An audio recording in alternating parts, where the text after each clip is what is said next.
The Nintendo Switch turns 5 years old this year. Wow, this thing is still kicking around, isn't it? Many people thought this thing would be dead at this point, or they'd have something to replace the Switch at this point, but nope, we still have the regular old Nintendo Switch after all these years. And some people thought there was going to be a Switch Pro in 2019, and if you thought that, you were very, very wrong. The closest thing you got was the Switch OLED in 2021. So, since the Switch is still here coming into 2022, I thought that I would count down some of my most anticipated games on the Switch for 2022. Just keep in mind that this is my list, and it won't necessarily correspond with the majority's most anticipated games for this year. Starting off with Advance Wars 1 and 2. And Advance Wars, huh? That's a very strange game to put over on the Switch. This is going to be a collection of 2 GBA games that were released all the way back in the 2000s, and now they're completely remastered. These games are turn-based military-style strategy games. The story follows 2 military factions that have been at war for years, and you have to take one of them down. This is such a strange release. I never really thought about it, but we don't have very many GBA games on the Nintendo Switch. I'm very glad this is here, because it could be the first stepping stone in getting these GBA games on other platforms, so they're not stranded on the GBA. Next up, we have Splatoon 3. The Splatoon series has been a series that has really grown in the last few years since its first game released. The first Splatoon game came out on May 28th of 2015 on the Wii U, so already this game was kind of the underdog. It was a new IP that was on a very strange platform, and the game didn't really reach enough people. That was until Splatoon 2, which released on the Nintendo Switch very early on in 2017. The Wii U was confusing and weird, but the Nintendo Switch was very simple in its concept. All it was a hybrid between a console and a handheld, and people could jump on board with this because tons of people have dreamed of something like this, and then it just showed up. I think what really helped this franchise lift off the ground was the fact that the Nintendo Switch was sold very well.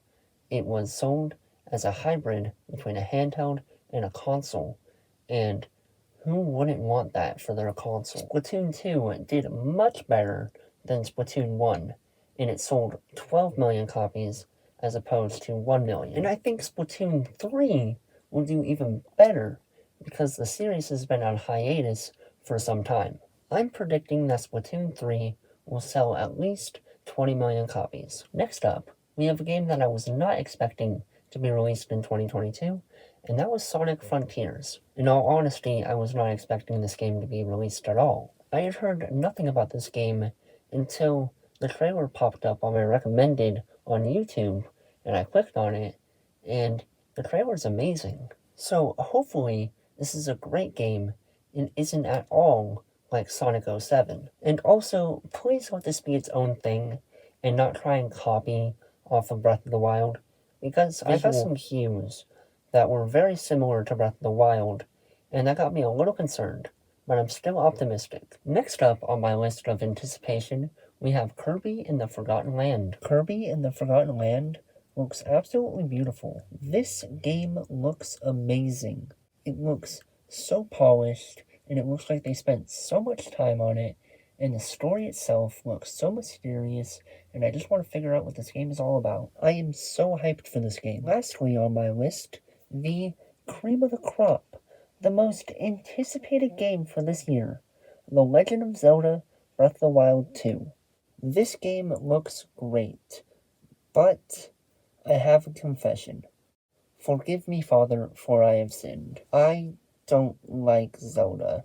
I know, I'm sorry. I'm not really an RPG guy.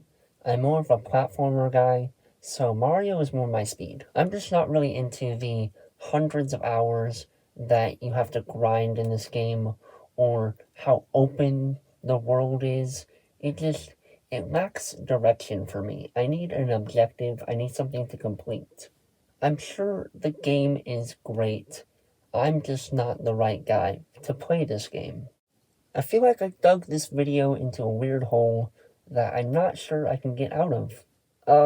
So let's let's get into the rumors for 2022. Rumored games, those are fun, right?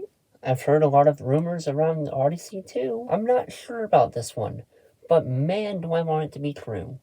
I've also heard rumors of Xenoblade Chronicles 3. Now, if both these rumors are true, that would be amazing. Could you imagine if they just released these games completely out of the blue? Imagine how excited people would be. Nintendo's done that in the past, so I wouldn't put it past them. Now, let's move into some of my own little speculations. These are factless, baseless rumors. I'm only going off of what I think, so don't think that these are true, and don't think that I want you to think these are true. This year, I think we're going to get a few things. First, I think we're going to get a new Pokemon game. Not a remake, not a port, an all-new Pokemon game. Something along the lines of Sword and Shield. Next, I think we're going to get a Nintendo Switch Online update. For the N64, I could see us getting Perfect Dark, Donkey Kong 64, Conker's Bad Fur Day, F-Zero X, and GoldenEye 64.